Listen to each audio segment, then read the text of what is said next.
my phone actually shut down because it got too hot. But I wanted to make sure to show you this house. This is the Frederick Poole house. We talked about it on the intro video. So there is some conflicting information. If you look at the White House at the corner, that's called the 1785 house. It's an old house. It wasn't built in 1785.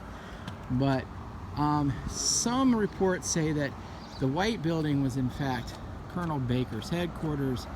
Others report that his headquarters was this building, and I believe it was the Frederick Poole house for a number of reasons. Not the least of which is they talk about the big front porch. Baker would have spent his last night alive in that house.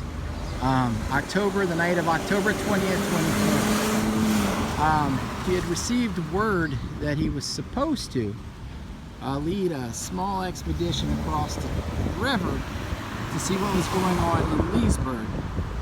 And so he would have left well before dawn through that door.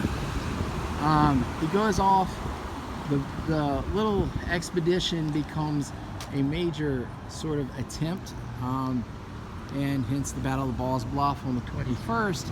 And he, of course, boldly and bravely leading from the front, gets the fate that most bold and brave officers get, and that is they get dead.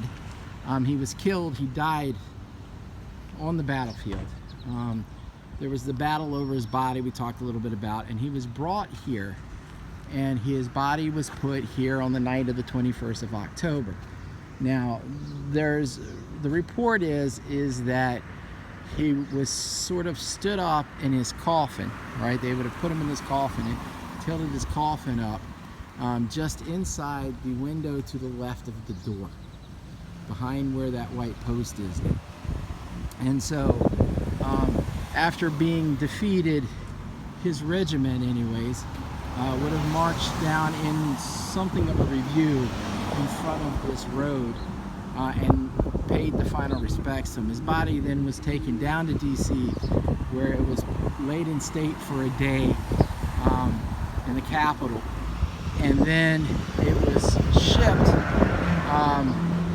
to San Francisco, and his remains lie in the Prasado, which is literally in the shadows of the Golden Gate Bridge. The Golden Gate Bridge was built much later. So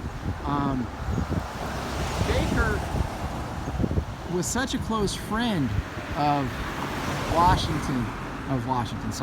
Abraham Lincoln, that one of Lincoln's sons was named Edward after Colonel Edward Baker. So it was his namesake.